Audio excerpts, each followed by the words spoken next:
All right. The next two rules deal with the negative exponent and the zero power. When we have a negative exponent, we can't leave it there. It would be like if we had a fraction 4/8 and did not reduce it to 1/2, our problem wouldn't be simplified. So never leave a negative exponent. The way to make a negative exponent positive is to find its reciprocal. In other words, if the base can be negative all day, but if the exponent is negative, the way to make the exponent positive is to keep the base the same and just move it from where it is to where it is not. If the exponent is negative in the numerator, to make the exponent positive, put it in the denominator. If the exponent is negative in the denominator, move it up to the numerator and the exponent becomes positive. That's all there is to that. Now anything to the 0 power is 1, and we'll talk about that and I'll show you why. But anything to the 0 power is 1. Alright, let's use our quotient rule here. The 2 stays the same. I keep my base of x, and 2 minus 5 is a negative 3. And does the 2 have a negative exponent? It does not. Alright, so 2 is going to stay right where it is, but this x to the negative 3 needs to become positive, so I'm going to move it to the denominator, and that exponent becomes positive. That's all there is to it. Okay?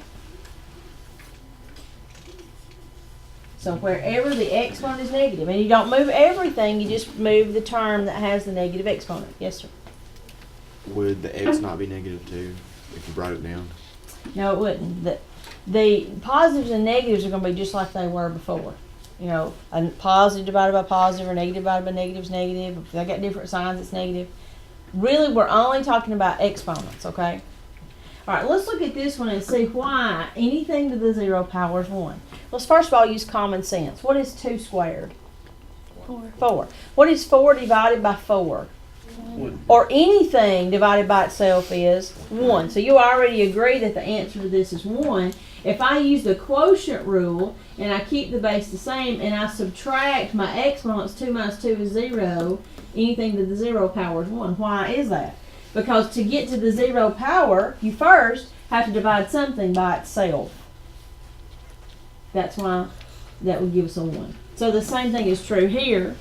I've got keep the base the same, and then I'm using the quotient rule, so 2 minus 2 is 0, and anything to the 0 power is 1. You know, if you had x squared divided by x squared, you'd probably be tempted to cancel those out and put 1s. It's the same thing as using this quotient rule to say, to get a 0 power and to say it's 1. All right, let's practice. No, let's do some more problems before we do some practice. Let's look at these problems. All right, now, in this problem, I would ignore the variables. And I think what you were saying a minute ago, if I have a negative 4 divided by 2, what does that simplify to? A negative 2.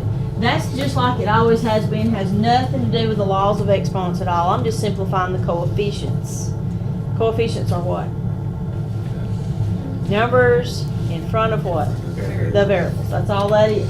Alright, so now I'm going to take a variable at a time. I'm going to take the base, keep it the same. I'm using the quotient rule. 2 minus this 1 will be understood to be here. I have it written here now, but it's understood to be there. And 2 minus 1 is a positive 1, which you do not have to write. And then y to the 5 minus 3 is 2. Do I have to move anything? No, because I don't have a negative exponent. You would probably write this negative 2xy squared without that 1 as an exponent. Alright, let's look at this problem. Now, I have c's that are alike, but the b and the a, they're not like terms, are they? They're not like variables, and so I would use the quotient rule here, subtract those exponents, and guys, you just bring those down.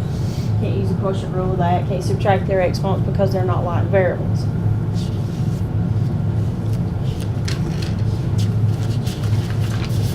Alright, try these two. See what you can do. Okay, what do you think? You want to write it or you want to tell me? Square root.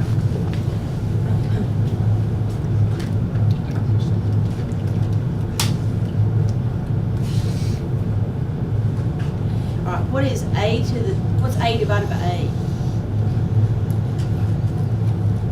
1. And so really think about this as 1 minus 1 would give me a 0. So let's put a 0 right there. And then what's anything with 0 power? 1. So negative 3 times 1 is negative 3b. Good job. All right. You guys agree, negative 3b? Can you put that first power? Yeah, do you have to? No. Okay. You can bring your paper if you need to.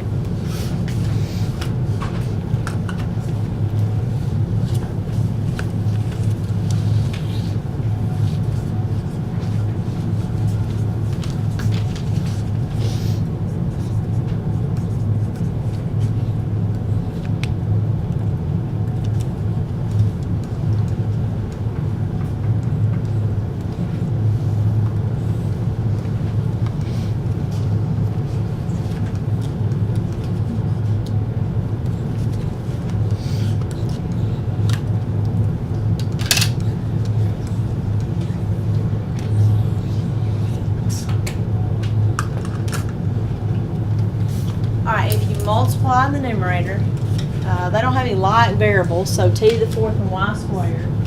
And then you're using the quotient rule with the t's.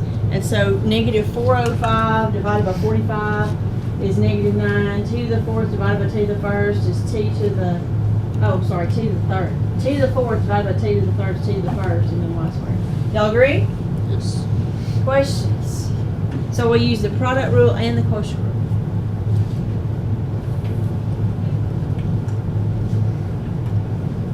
All right, let's look at rule number 7.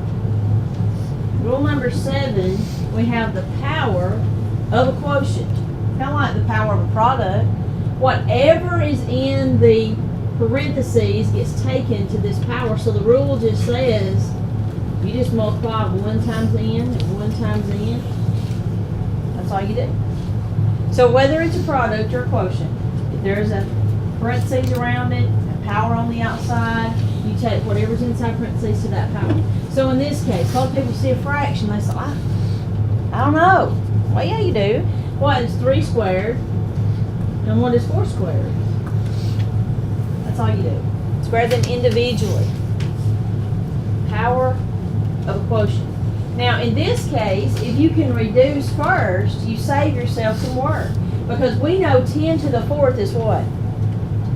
10,000. And we know 5 to the fourth is 625. Those are big numbers, all right? So if we go ahead and reduce that beforehand, 10 divided by 5 is 2, and 2 to the fourth is 16.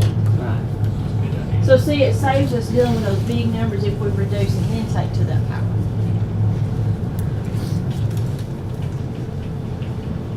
All right, let's look at this one. If we have variables involved, we still have a quotient. We still have a power on the outside. We're taking a power to a power, so we just multiply our exponents. That's all you can do on that problem.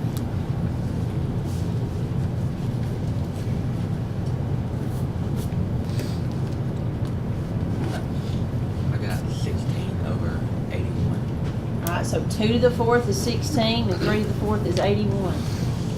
If that were reducible in the problem, it would be reducible here still. Okay, but it's not. All right. Right, because this reduces to 3, and 3 to the third is 27.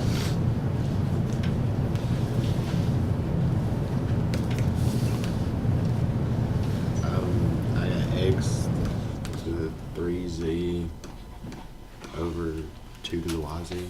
Mm-hmm. What order would you put those variables in, do you think? Alphabetically, yeah, most likely. And then you put your number before your variable there too. Very good, very good. Anybody have a question?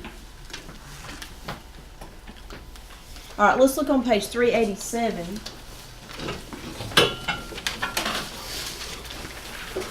And practice some of these.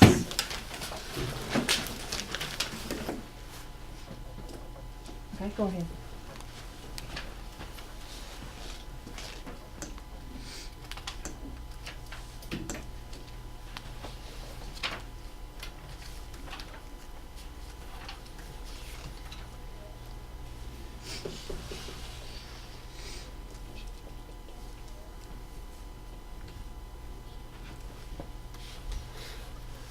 Why did the y move?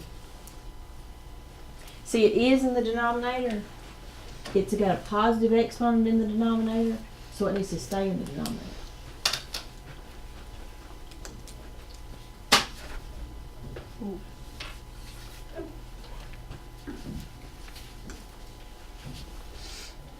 So your x to the first stays, your x to the first stays in the numerator, and your y is in the denominator, and now you do your z's. 7 minus 1.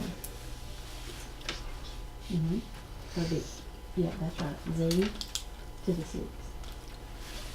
That was a good problem. You guys understand? Wherever it is, wherever the term is, if its exponent is positive, it stays there. And if its exponent is negative, it moves. That's all you do. You can bring your paper too.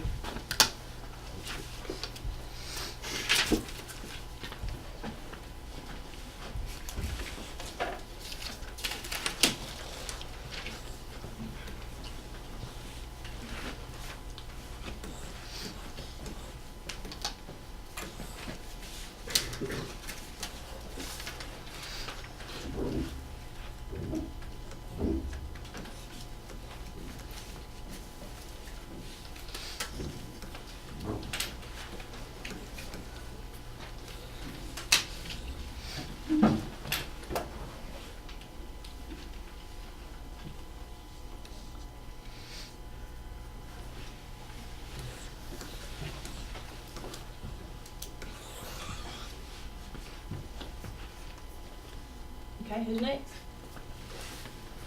Just go down the page as you go. Thank you.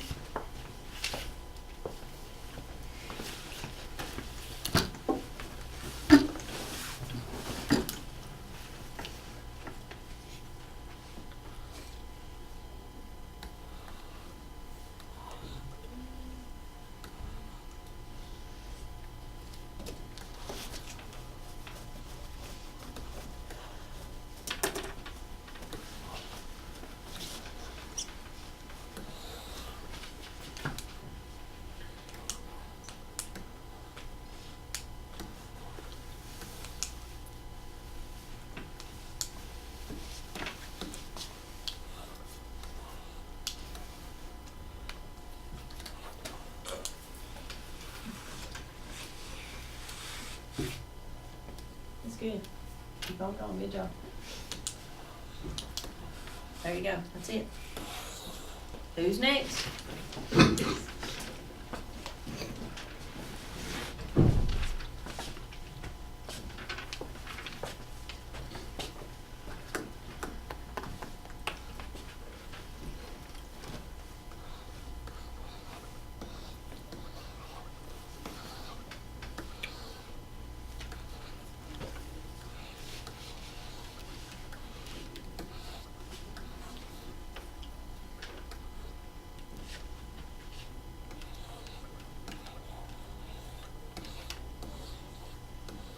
Very good. Good job. Who's next?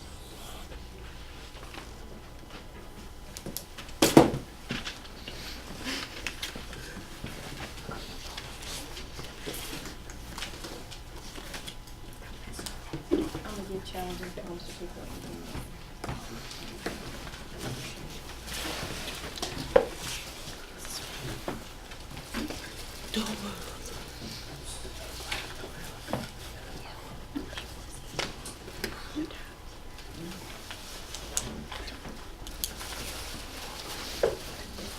Very good. Very good.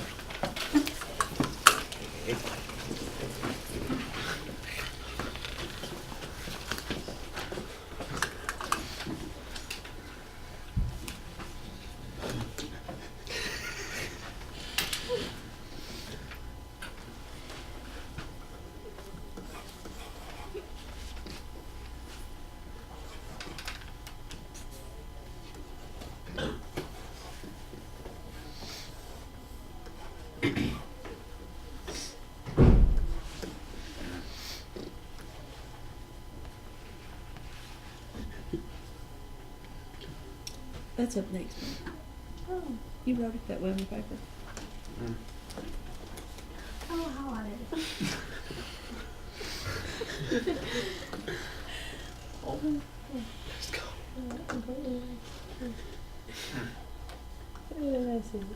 Does anybody have a question? Or did they just